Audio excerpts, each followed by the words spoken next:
In this episode, we welcome back our founder, Ray Poteet, to discuss how a family can benefit from infinite banking generationally. Specifically, how the parents can benefit their kids and their kids can benefit their parents by creating a private family financing system. She's Holly, and she helps people find financial freedom. He's Nate. He makes sense out of money. This is Dollars and Nonsense. If you follow the herd, you will be slaughtered. All right, well, welcome back to the show. We are so grateful for all of you who continue to listen to us, and it really does help get the word out. If you've been blessed by this show, if you would go ahead and click, give us a rating or share us on social media, or leave us a review. All those things really help us, promote the podcast and get it to new people. But we do have something special for you today. We have our founder, Ray Poteet, back with us in the studio to discuss something that he's been wanting to share, something that's near and dear to his heart. And so, Ray, welcome back.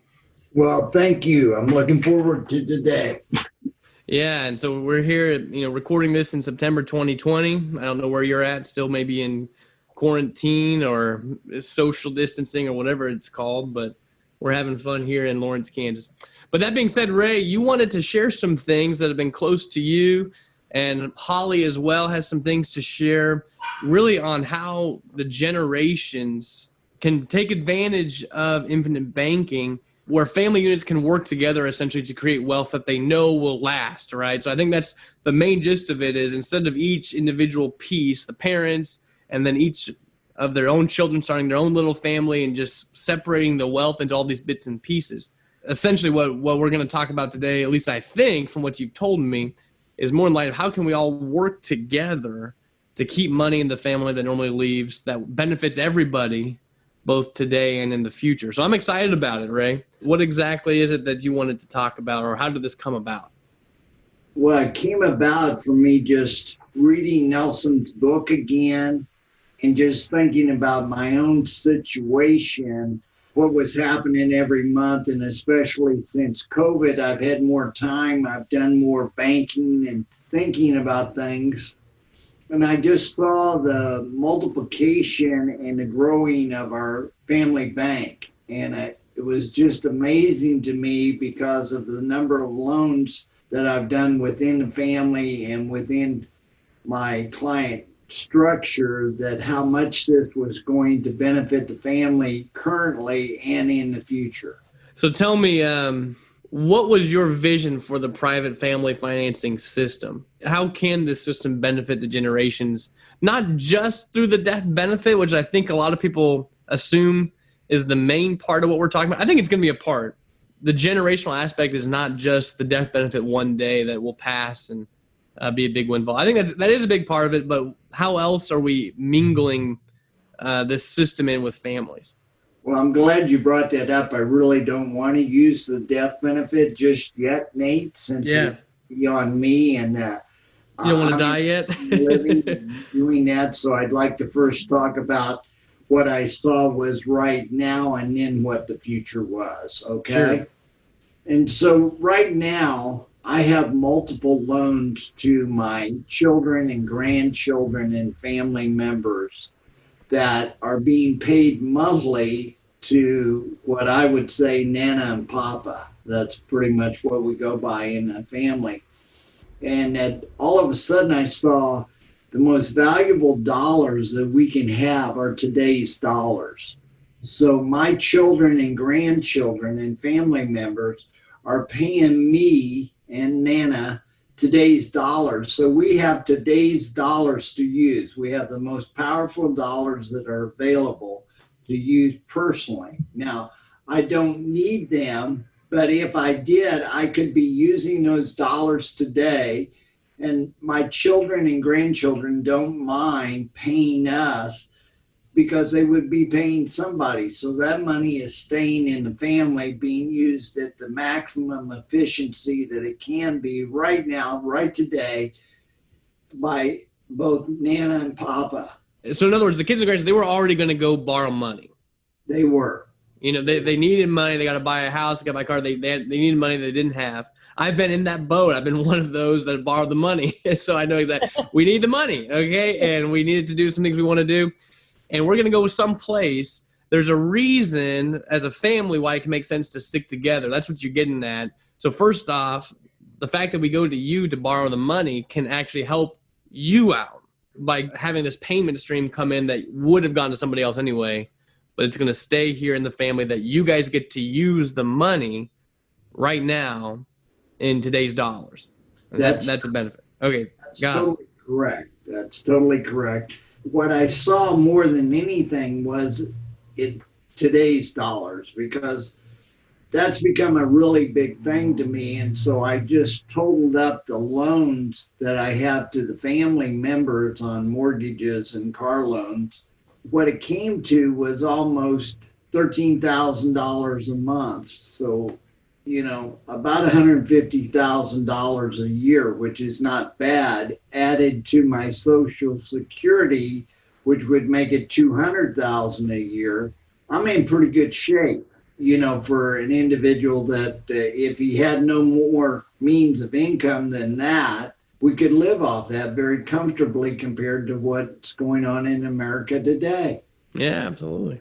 And that number is only going to get larger, not because of inflation, but because of the design of the life insurance policies get larger every year as time passes, because of that perpetual compounding that goes on within the policy itself by design. So I'm designed to have an inflation factor on money that the family is paying me, even though their dollars didn't increase, my dollars do, because of the policies and how they are designed to work for the individual while they're living, not while they're dead, but while they're alive. And I plan on doing that as long as I can. I don't need the money right now, so I'm just putting it back into the policies or recycling it to the family through loans that they would be taking through third parties that they don't need to, because the family has the money in-house. Got it. So we've got an idea here of the benefit to what we'll call the matriarch or the patriarch, the head of the family. Yeah. A lot of times the ones with the most money. But Holly, you've been in a situation where you've needed money, as have I, and I'll let you take this one. We're going to talk about the death benefit, Ray, in just a minute, but is there a value to borrowing from your dad, from Ray, or from someone in the family, as opposed to going to the bank? Just on its face value, do you find that has a value in itself? It does have a value, Nate. There's two things that led to the mortgage that we borrowed from with my dad, Ray. And the first one being, I was basically a brand new insurance agent, and I didn't have a commission statement for more than a year, and actually really 2 years. So it was harder to get borrowed money from them. I didn't qualify, number one.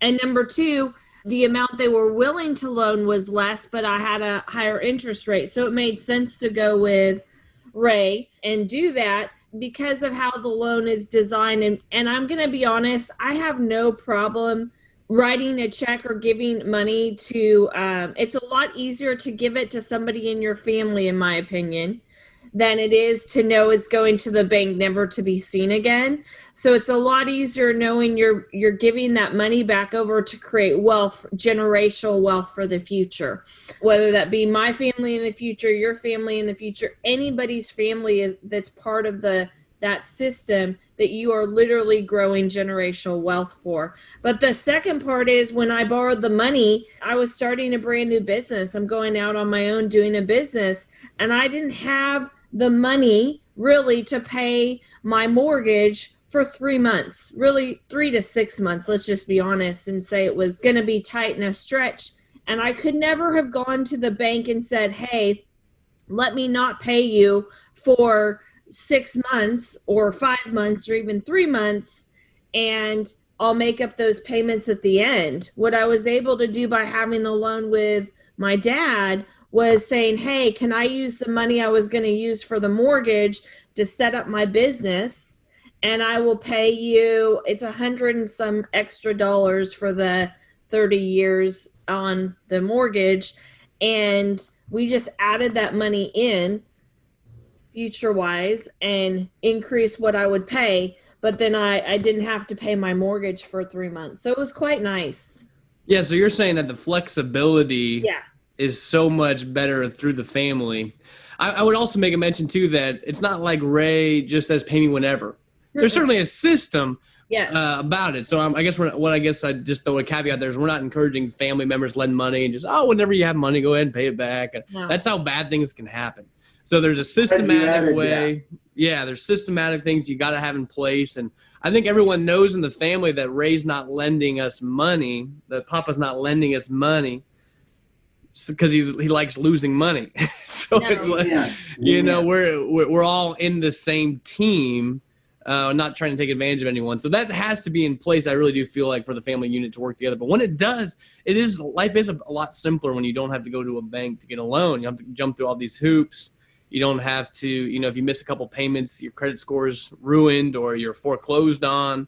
There's a lot of things in a family that you can do just on its face value that will benefit you. The matriarch and patriarch, the ones that have the money presumably and are the ones being able to lend it down to future generations, they're going to receive a value in the payment stream and the interest that's being earned. And the younger generations receive benefit in not having to go to a bank, having a lot more flexibility. And I think that leads us to the next point too, Ray, I think that we're getting to is that because of the nature of infinite banking, Holly expects to receive pretty much all the money that she paid you back, because we all know that money is flowing back through the policies and boosting the death benefits on Nana and Papa, and that's going to produce more wealth for the future generation. So to us, it seems like it's a win-win. We get flexibility during our life, and then we get the windfall at the end of yours. So is that also come into play, Ray? It does come into play. It hasn't yet, Nate, in the sense that neither Nana or Papa's died, the matriarch or the patriarch, so it hasn't come, but it's come into play in that it's built the values up in those policies that are being used as the foundation for our banking system. So additional loans have been available. If you were actually looked at the policies themselves, you would see multiple loans have been taken by different parties at different times because it was available to do it. So yes, it's a recirculation of that money. But what I've done with the children and the grandchildren, I've sort of guaranteed them that they're going to get all the principal and interest back at the time of our death through the proceeds, the death proceeds of the policy, so that they built the policy's values, therefore they're going to receive that value back. Are you still stuck in insecurity and uncertainty? Do you want to feel like a financial genius and confident about your future? Holly and Nate have prepared something exclusively for Dollars and Nonsense listeners. It's called the Secret Banking Masterclass. You can gain free access to this course by visiting livingwealth.com/secretbanking. That's secret banking, all one word. The course will share with you how the conventional system stacks the deck against you and exactly how to break free from their system. We believe in challenging the status quo. We believe in defying conventional wealth tools while maintaining traditional values. After all, most of those conventional tools only ever seem to make someone else on the inner circle rich. Visit livingwealth.com/secretbanking. That's secret banking, all one word. Ease your worry and start your journey towards security today. Visit livingwealth.com/secretbanking. Now, back to the great episode with Nate and Holly. So you said you've kind of even tied it in your estate to the more that your kids have used the system, obviously the more they've generated in wealth for you. That way they receive a bit of a different proportion than the others. Is that what you're saying? I am saying that there are 3 daughters, and one daughter didn't want to take loans and got upset when she realized she wasn't going to get as much as her sisters, and she wanted to know why. And I explained that they didn't borrow any money.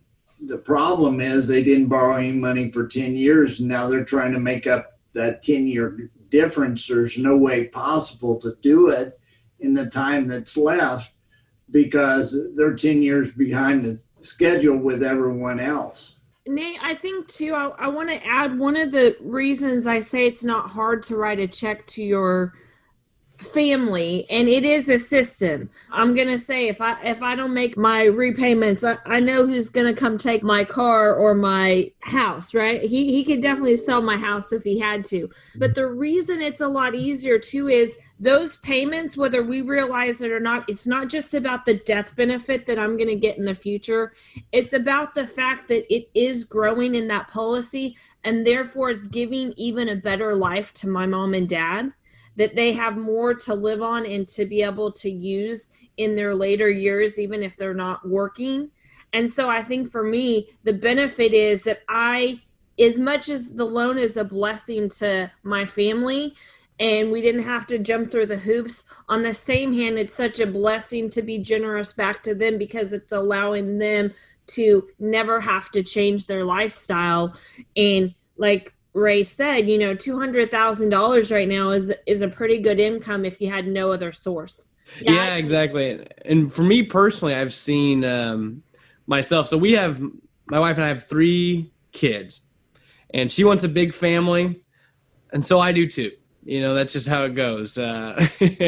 I don't know. We've talked about maybe having 5, 6 kids, and we'll see what God provides and take it one kid at a time. But I know that, let's just say we do have 6 kids, and about 30 years from now, probably all 6 are going to be needing or have already needed mortgages. And I don't know what homes will cost then, starter homes will cost then. Here in the Midwest, they're not incredibly expensive now, but I just said, well, let's say they need $300,000 per home. So 6 homes at $300,000, it's about $1.8 million. Let's just round up and say $2 million of mortgages in the family at that time on their first homes. My goal in the next 30 years would be able to hit the point where I could lend the money on those 6 mortgages. And if I was able to do that, I'd be getting a stream of payments back from my family of about $12,000 a month. That's principal and interest. That's not so bad for 30 years, for 360 months.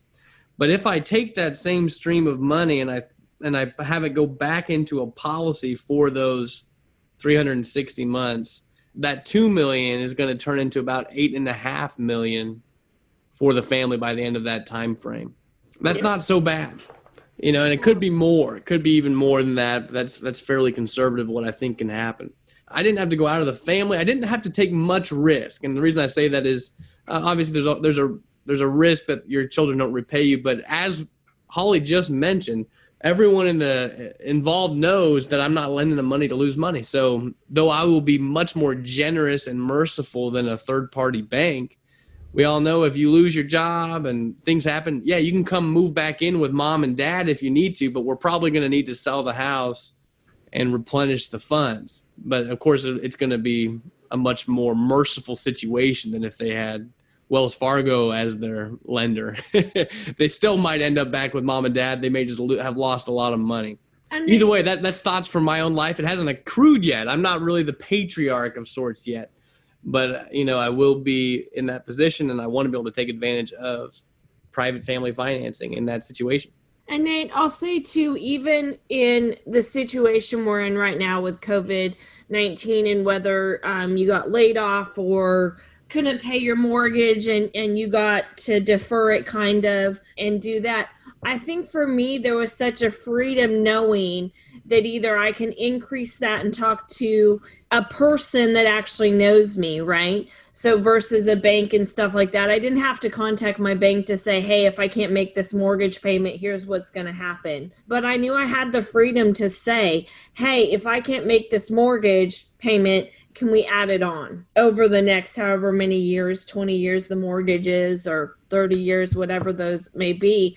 And I think that that's a lot freer, or there's such an ease of being able to just communicate with somebody that knows you versus a banker that you don't know, and you're having to convince them of your ability to make the payment in the future, really. And I haven't had to do that, but I knew that if it got really bad with COVID, we were still going to be okay with our mortgages and stuff because of who owns the mortgage versus the bank owning it. Exactly right.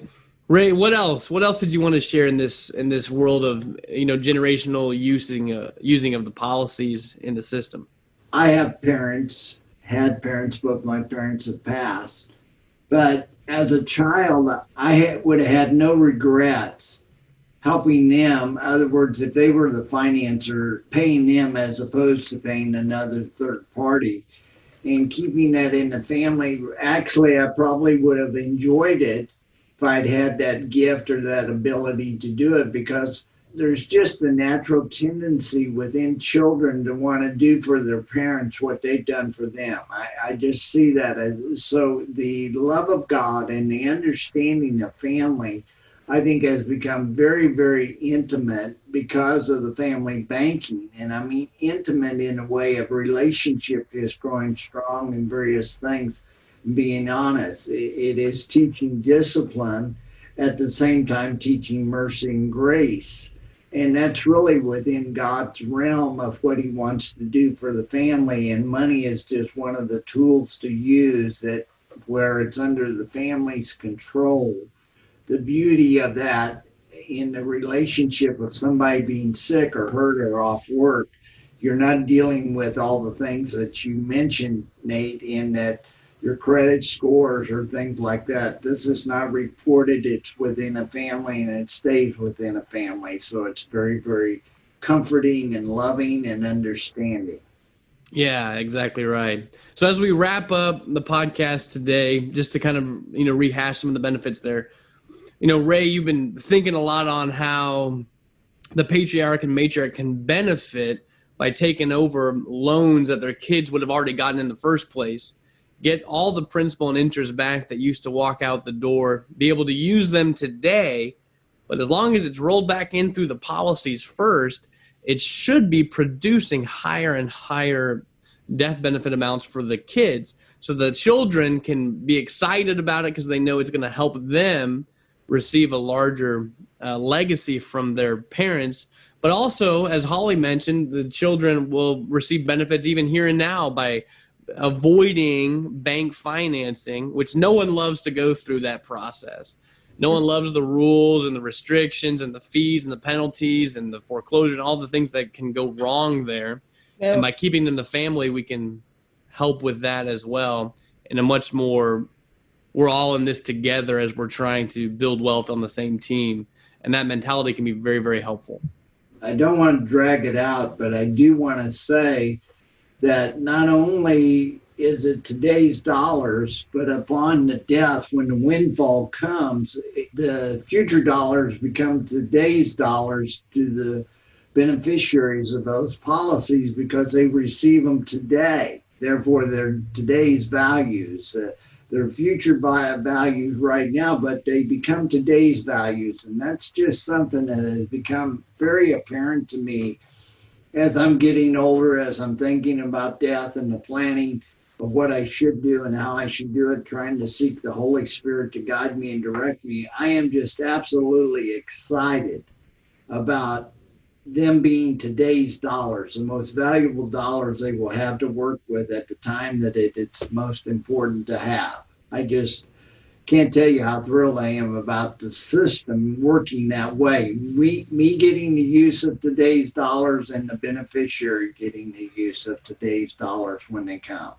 Exactly right. And Holly, before we go, anything else you want to add to it? I just want to say that it is about the system and using the system. It's not taking advantage. It's about using the system that Nelson created, and that even within that system, you can borrow from the patriarch and matriarch or those who have it, but you also, it extends out of that, and it'll be probably another podcast we'll do. But really, how does it go past just mortgages, but becoming eventually in the future where as a daughter, I can be in a loan with my dad and we are loaning money and making money together.